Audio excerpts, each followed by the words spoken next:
నామాన్ని పట్టుకుంటే చాలు ప్రపంచం ఇదే, ఈ భవబంధాలన్నింటినీ మిగిలించుకుని స్వామి దగ్గరికి వెళ్ళిపోవచ్చు అని చెప్పారు. ఈ ఒక్క శ్లోకం చెప్పుకుంటే చాలు విష్ణు సహస్రనామం చేసినంత ఫలితం వస్తుంది అని చెప్పారు. ఏమిటంటే పరమేశ్వరుడు గుర్తుకొచ్చారు, పరమేశ్వరుడు గురించి చెప్పకుండా విష్ణు గురించి కూడా ఎత్తుతున్నారు అంటే శివకేశవులు అభేదము, వారికి భేదం లేదు. శివలింగ చేసిన విష్ణు పూజ కానీ విష్ణులింగ చేసిన శివ పూజ కానీ ఇద్దరు స్వీకరించరు.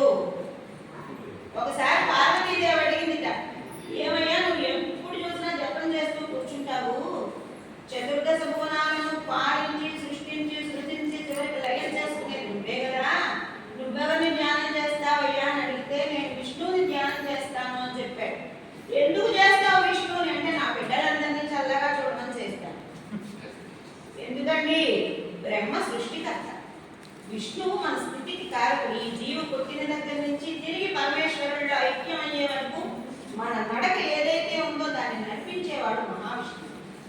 చివరికి లయం చేసి తనలోకి చేర్చుకునేవాడు, ప్రేమగా మనం అత్తుకునేవాడు పరమేశ్వరుడు. కాబట్టి ఒక తండ్రిగా తన బాధ్యత ఏమిటి, ఎవరైతే మనకి మంచి బుద్ధి జ్ఞాన వైరాగ్యాలను ప్రసాదించాలో ఆయన్ని ధ్యానం చేస్తాడు.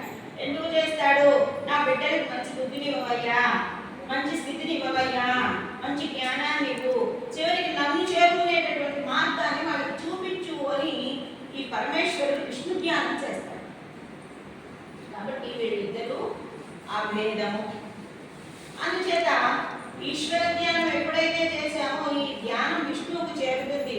ఆ విష్ణువు మన సంరక్షకుడు కాబట్టి, మన స్థితికి కారకుడు కాబట్టి, మన స్థితిని వాడు చక్కగా సక్రమమైన మార్గంలో ఇలా గుళ్ళు గోపురాలు దైవ చింతన తదైక ధ్యానాలు యజ్ఞాలు యాగాలు అభిషేకాలు, అభిషేకో ప్రియో ఈశ్వర అలంకార ప్రియో విష్ణువు అన్నాడు. అలంకారం చేస్తే విష్ణుమూర్తికి ఇష్టం. ఓ చెంబు నీళ్లు తీసుకెళ్ళి పోషిస్తే సిద్ధించు. ఎంత సులభతరండి, ఒక చెంబు నీళ్లు శివార్పణమని పోసేస్తే అబ్బా నా బిడ్డ నాకు చెంబు నీళ్లు పోసాడు, ఆహా ఆనందం టైం, ఆనంద తాండవం చేస్తూ ఉంటాడు. మనం అభిషేకం చేస్తున్నంతసేపు ఆయన ఆనందంలో రమించిపోతూ ఉంటాడు.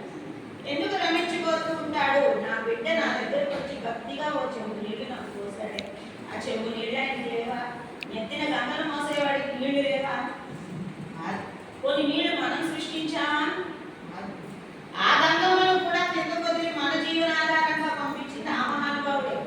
అయినప్పటికీ ఇప్పుడు మనం పిల్లలకి ఏదైనా ఓ పండు తీసుకెళ్ళి ఇస్తాం, లేదా ఓ చాక్లెట్ తీసుకెళ్ళి ఇస్తాం. వాడు ఏం చేస్తాడు, విప్పుకుంటాడు, కొంత ముక్క తింటాడు, తిని మిగిలిన ముక్కలో మనం చూస్తాడు. వాడి బుద్ధిలో ఏమనిపిస్తుందో మనకు తెలియదు. అమ్మకో నాన్నకో అమ్మకో నోట్లో పెడతాడు. మన మనసు ఆనందపడుతుందో చీ వ్యవహారం మిగిలిన పెట్టామంటున్నాడు, ఆనందపడుతుంది కదండి. ఎంత ఆనందానికి లోనైపోతాం మనం. నా బిడ్డ నాకు పెట్టాడు, కొన్ని బిడ్డ ఏమైనా కష్టపడి పొందించాడా, మనం ఇచ్చిన దాంట్లోనే మనకు ఒక్క పెడితే మనం అంత ఆనందపడిపోయి అడిగిన వాళ్ళకి అడగని వాళ్ళకి ఆ విషయాన్ని చెప్పేస్తూ ఉంటాం. మరి చరాచర సృష్టిని సృష్టించిన పరమేశ్వరుడు గంగ లేదా ఆయన దగ్గర, ఆయన నెత్తినే ఉందిగా నమ్మకం. ఆయన గంగ ఎందుకు అని అంటే ఆయన ఇచ్చిన దాన్ని ఆయనకే త్రికరణ శుద్ధిగా సమర్పిస్తే అది ఆయన ప్రసాదంగా చూసుకుంటాడు. నా బిడ్డ నాకు ఇచ్చినటువంటి ప్రసాదము అని చూసుకుంటాడు. అలాగే ఇందాక స్వాములు వారు చెప్పినట్టుగా పరమేశ్వరుడు తినడానికి వస్తే పెట్టడానికి మనం చాలు. ఆయన ఆగ్రాణిస్తాడు. ఆగ్రాణము అంటే పీడిస్తాడు. ఇప్పుడు ధూపం ఆగ్రాపయామి దీపం దర్శయామి అంటున్నాం, అంటే ధూపం వాసన చూపిస్తున్నాం ఆయన. అయితే ఇప్పుడు ఆహార పదార్థాలు పెట్టినప్పుడు ఏ వాసన చూస్తాడంటే ఆహార పదార్థాలు అన్ని టేస్ట్ చూస్తాడా, వాసన చూస్తాడా? కాదు. ఈ ఆహార పదార్థాలు పెట్టిన వాడి మనస్సులో ఉన్న భక్తిని చూస్తాడు. వీడు ఎంత భక్తిగా నాకు దీన్ని సమర్పిస్తున్నాడు అని ఒక పదాన్ని చూసి మనం అనుగ్రహించాం. ఆయన తినాలా, తాగాలా, సరే పుట్టలేదు స్వామి ఈయన అన్నాడుగా బ్రహ్మచారి రూపంలో పుట్టలేదు, పుట్టనాడు ఎప్పుడు పుట్టాడో నీకు తెలియదు, ముసలోడో ముసలోడో నీకు తెలియదు, నువ్వు నవయవ్వని సుందరాంగి అన్నాడు. నువ్వు పుట్టలేదన్నావు కదా, పుట్టలేకపోతే చావు లేదుగా, పుడితే చచ్చిపోవాలి ఒక రోజు. పరమేశ్వరుడు మన రాత్రి పుట్టిన రోజు రాసినప్పుడే చచ్చిన రోజు కూడా రాస్తాడు. మన వెనకాల ఉండేది అదే, మన విడవకుండా. మన పిల్లలు బయటలు భర్త మన అనుకున్న సర్వము మనకి దూరంగానే ఉంటుంది. మన మృత్యు